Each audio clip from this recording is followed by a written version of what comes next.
welcome to my channel. My name is Liana. I'm a classical pianist and with Music Academy International Inc. And today's video is a very special video. I'm gonna try to do an analysis of this beautiful Nocturne Opus 9 number 3. So first, this is not a tutorial how to practice. It's just a tutorial for understanding this piece. So even if you are not able to play it, it's such a delightful piece. So I would like, if you can, to listen what it's all about. And who knows, you're gonna get in love with it. And in the future, whatever future is gonna be, you might wanna try to learn it. It's absolutely, I love this nocturne. So first of all, I'm gonna play it. It's just it's in the form of ABA. So I'm gonna play the A part, and then we will talk in details what to look for it. All right? So let's get it.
let's see what shall we talk about it.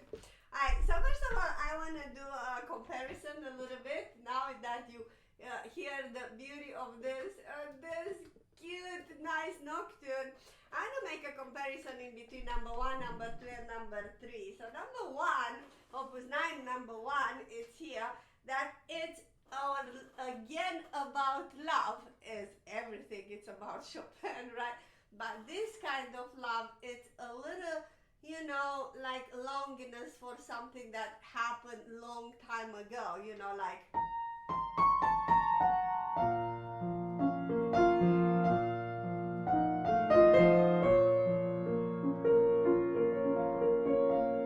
it's a B flat minor.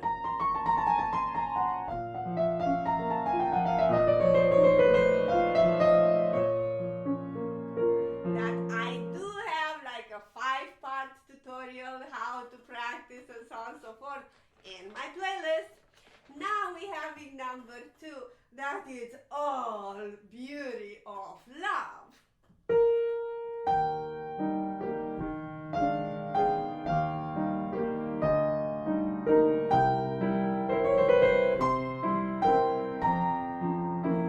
Everybody knows this nocturne by ear, you know, it's delightful, it's love, it's just oh.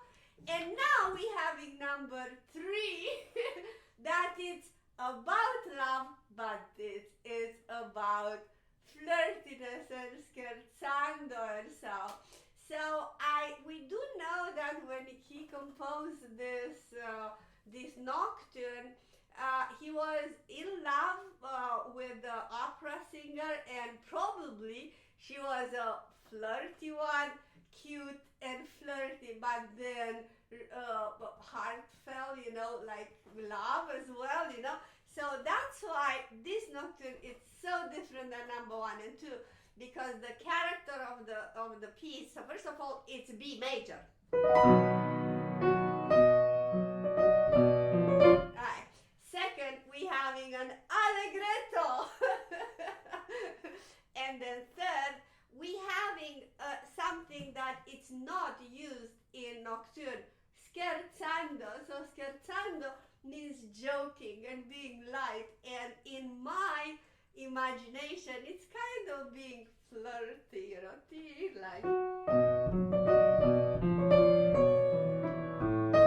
like you going and you walking and then you waltzing or something like that, so you are flirting literally, right?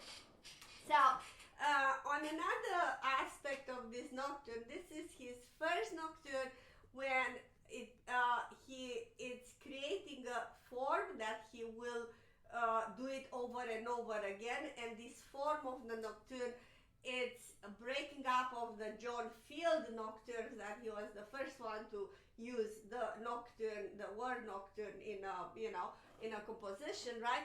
So right now he's having an A that it's a character, and then B section that it's totally different, and then coming to an A, you know, back to the A.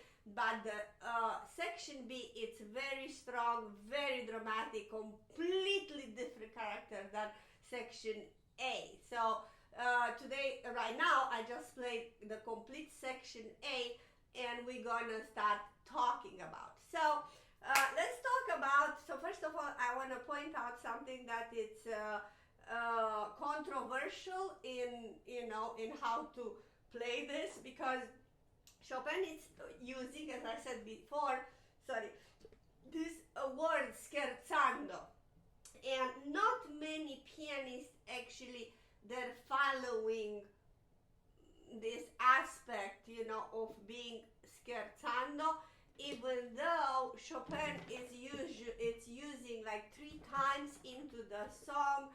It's going scherzando 1, 2, or 3 times, scherzando, or 4 times, and this is very unusual. So a lot of other performers, they not quite doing the scherzando, and they're using it more like a character of the nocturne.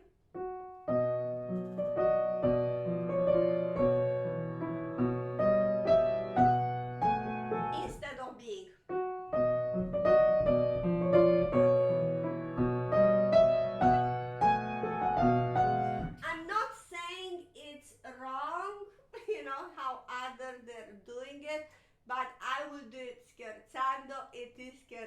soprano, I can see a pretty girl, walking down, and being in a little flirty, beautiful dress, and is just talking and sparkling all over. It's so delightful. All right, so this is what is in here. All right, part A actually has 3 melodies, right? So it's the main melody, this one, with a lot. So we do have a lot of chromatism that I think it's giving the character of like, and lightness, especially here.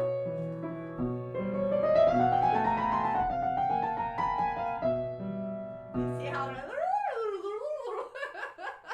sometimes I'm thinking, his love at that moment in time, as I said, it was an opera singer, like coloratura, like the soprano of coloratura, like color, Okay, sorry. Right? And now it's coming melody number 2.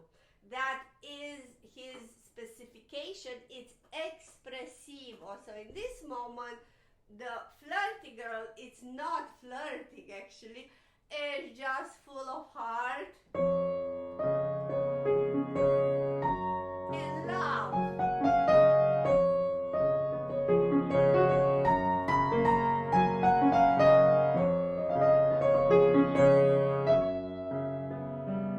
And then end.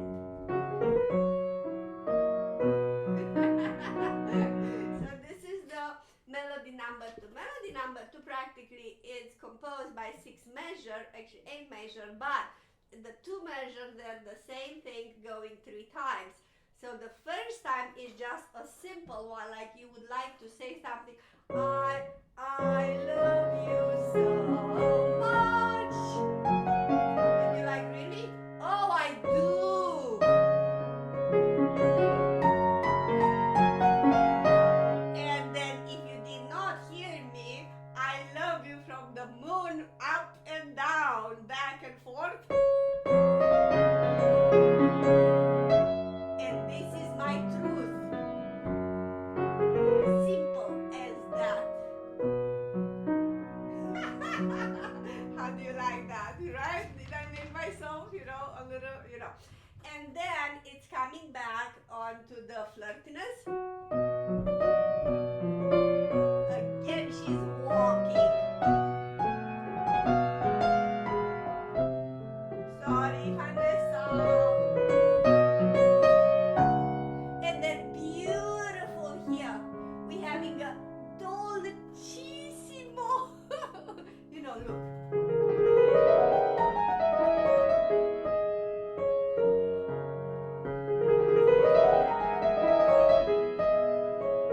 It's like wind. Dolcissimo, like a breeze, like and coming back, It's dolcissimo. Dolcissimo means something obviously sweet, but it's that kind of sweet when it's melting into your throat, and it's so dolcissimo.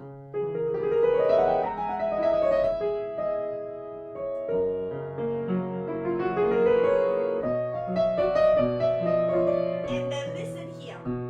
Again, we having a scherzando word. It's like it's just playing around with your heart. So this girl is just so funny, so light and beautiful. Probably I'm imagining her with some curls or something, like a blonde with curls and with a big skirt and something, and then it's just coming and going, towards her.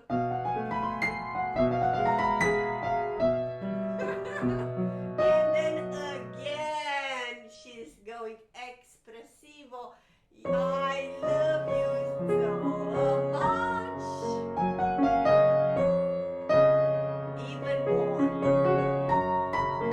You are the only one, and it's easy as that.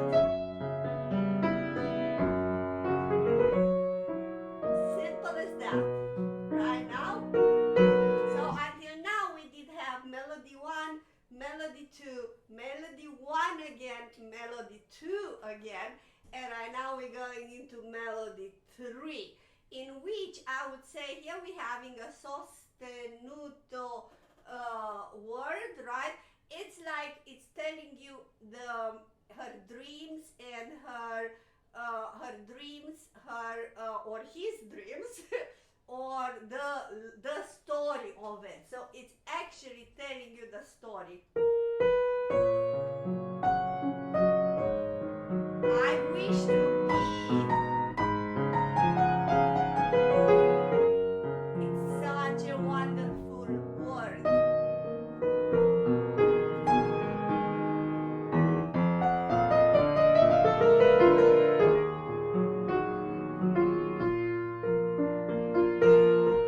And then stretto.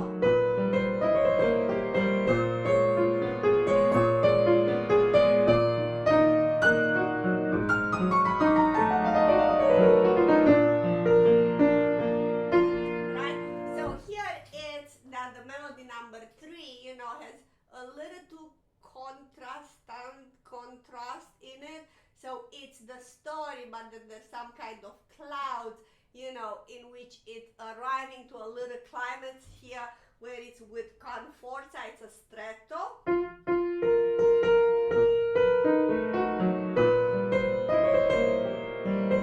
It's telling me how hard it was.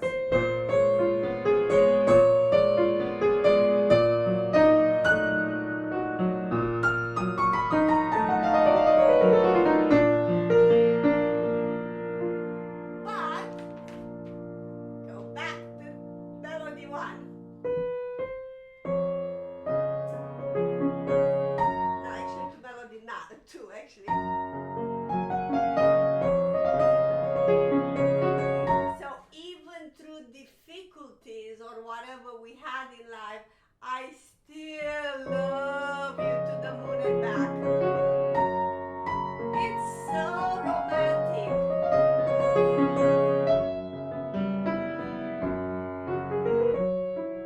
And then again he's telling you the story, the melody number 3, it's coming back, in which you have more, again, you have more runs, you know, technicality runs, but I would say those are like embellishments of the melody, in which he's just and then listen to this. And then here.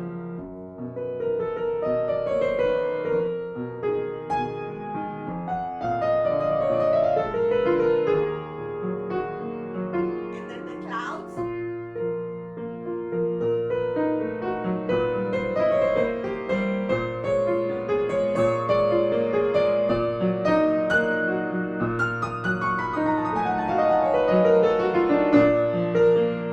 But we can overcome everything because love wins.